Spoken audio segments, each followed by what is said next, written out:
Bismillahirrohmanirrohim. Assalamualaikum warahmatullahi wabarakatuh. Selamat pagi semuanya. Tetap semangat dalam belajar. Oke ya, tugas pelajar itu adalah belajar ya. Jadi walaupun belajar online, Ibu ingatkan kalian tetap belajar. Utamakan belajar ya. Status kalian itu pelajar, bukan gamers, bukan keypowers ya. Itu hanya status-status yang keberapa untuk kalian. Jadi Ibu ingatkan tetap belajar, tetap utamakan number one itu tuh belajar ya. Oke, sekarang Ibu akan menjelaskan tentang Pancasila itu kan mengandung nilai-nilai. Nah, nilai-nilai itu dibagi atas 3, nilai dasar, nilai instrumental, dan nilai praktis ya. Kalau nilai dasar ini sebenarnya sudah dijelaskan pada pertemuan di kelas 8 ya. Nilai-nilai itu apa aja sih? Nilai-nilai dasar Pancasila itu nilai ketuhanan, nilai kemanusiaan, nilai persatuan, nilai kerakyatan, dan nilai keadilan. Ibu rasa ini sebenarnya udah dijelaskan di video-video juga. Ada satu video juga sebelumnya yang menjelaskan tentang nilai-nilai dasar ini. Ya, Ibu ingatkan nilai ketuhanan itu ibaratnya hubungan individu kita sama Tuhan ya. Jadi namanya orang beragama, dia pasti beribadah ya. Nah, Ibu tanyakan kapan sih kalian terakhir kali beribadah? Kapan sih terakhir kali sholat? Ya, apakah bisa dikatakan kalau dia beragama tapi dia tidak menjalankan ibadah? Nah, cobalah pikirkan masing-masing ya. Coba pikirkan, misalnya kalian tidak sholat, apakah kalian masih bisa dibilang orang yang memiliki agama? Nah ya, anak-anak, negara dalam hal ini berharap setiap warga negaranya menjalankan ibadahnya. Karena sesuai dengan dasar negara kita, Pancasila memiliki nilai ketuhanan. Oke ya, nilai kedua, nilai kemanusiaan. Nilai kemanusiaan ini diwujudkan dengan cara apa? Dengan bentuk hubungan kita sesama manusia sebagai makhluk sosial, oke ya? Ini selalu mengaitkan kita itu terhadap jiwa kemanusiaan kita. Berasal dari hati nurani kita, ya. Manusia itu pertama tidak bisa hidup sendiri. Tentu manusia butuh bantuan orang lain. Oke ya, kalian sudah pernah istilah dari lahir sampai meninggal kita itu pasti butuh bantuan orang lain. Ketika kita lahir, kita dibantu oleh orang lain, ya, dibantu oleh dokter, dibantu oleh bidan, dan ketika pun meninggal kita pun dibantu oleh orang untuk dikuburkan. Jadi alangkah baiknya kalau kita itu memiliki sifat atau jiwa yang saling membantu ya. Pedulilah dengan orang lain ya. Pedulilah terhadap lingkungan, peduli juga terhadap hewan, juga peduli ya anak-anak ya. Oke, jadilah manusia yang memiliki jiwa kemanusiaan. Oke, selanjutnya nilai persatuan dalam Pancasila. Oke, nilai persatuan ini penting ya anak-anak. Setelah kita belajar ya, walaupun kita berbeda-beda di Indonesia ini, tapi kita tetap satu Indonesia ya. Dengan bersatu negara kita akan menjadi kuat, oke ya. Dibuktikan dengan apa? Ya tentu saja dibuktikan dengan nasionalisme, rasa memiliki tanah air, patriotisme, rela berkorban untuk tanah air kita ya. Nah, sekarang apa sih yang dapat kalian lakukan untuk negara ini? Belajarlah dengan rajin ya anak-anak, walaupun kita di era pandemi. Jangan sampai generasi kita ini, generasi kalian menjadi generasi yang tidak memiliki kualitas, tidak memiliki bekal nantinya ya. Jadi belajarlah karena kebutuhan kalian akan ilmu pengetahuan. Belajarlah karena kalian harus memiliki kompetensi.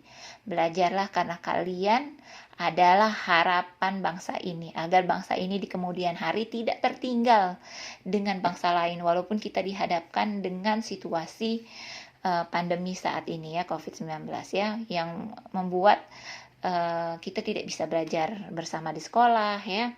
Tapi Ibu harapkan kalian tetap memiliki jiwa nasionalisme, cintalah terhadap tanah air. Dengan cara apa? Dengan cara belajar, oke ya. Selanjutnya nilai kerakyatan, oke ya. Nilai kerakyatan ini diwujudkan dalam bentuk hubungan warga negara Indonesia dengan kekuasaan dan pemerintahan sebagai pemegang kedaulatan rakyat. Ya, pasti pernah dengarkan istilah demokrasi, dari rakyat, oleh rakyat, untuk rakyat.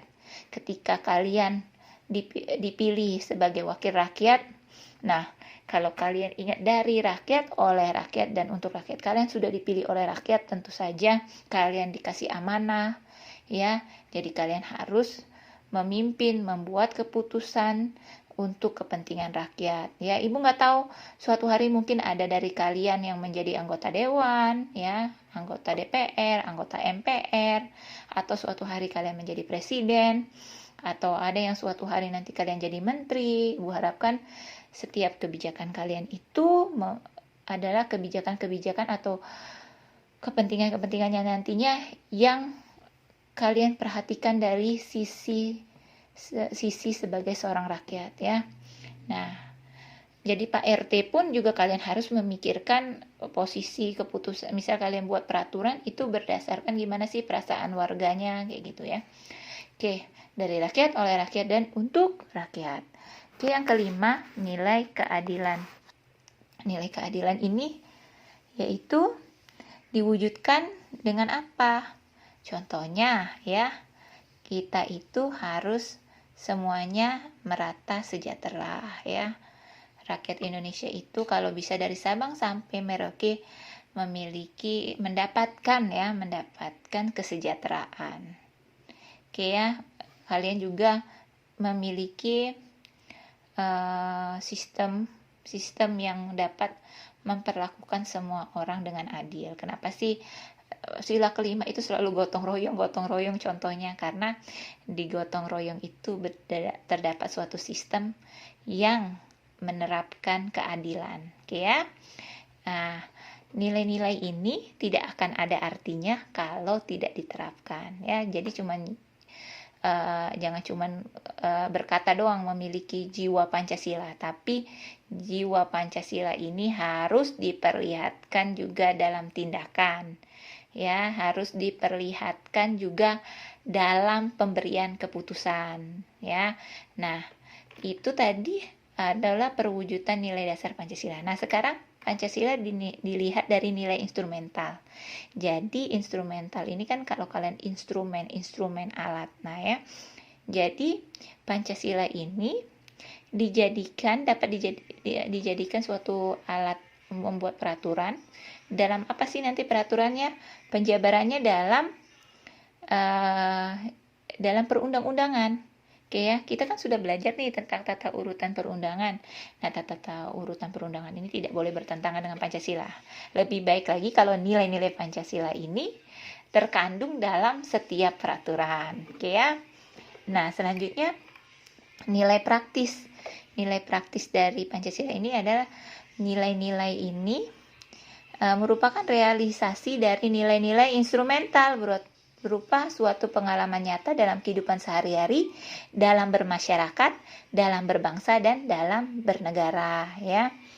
Nah, nilai praktis ini, penjabaran nilai-nilai Pancasila ini senantiasa berkembang dan selalu dapat dilakukan perubahan dan perbaikan reformasi sesuai dengan perkembangan zaman dan aspirasi masyarakat, sehingga Pancasila merupakan ideologi terbuka. Nah, contohnya apa sih yang kayaknya berkembang sesuai perkembangan zaman? Contohnya mungkin pemilihan presiden yang sekarang ini sudah dapat dikatakan pemilihan secara langsung, ya. Kalau dulu itu pemilihannya diputuskan oleh perwakilan oleh suatu lembaga. Nah, sekarang langsung rakyat yang memilih. Oke, ya. Nah, itu adalah penjelasan tentang nilai-nilai yang terkandung dalam Pancasila. Oke, ya, terima kasih. Nanti kita lanjutkan lagi di video selanjutnya tentang dimensi Pancasila. Oke, wassalamualaikum warahmatullahi wabarakatuh.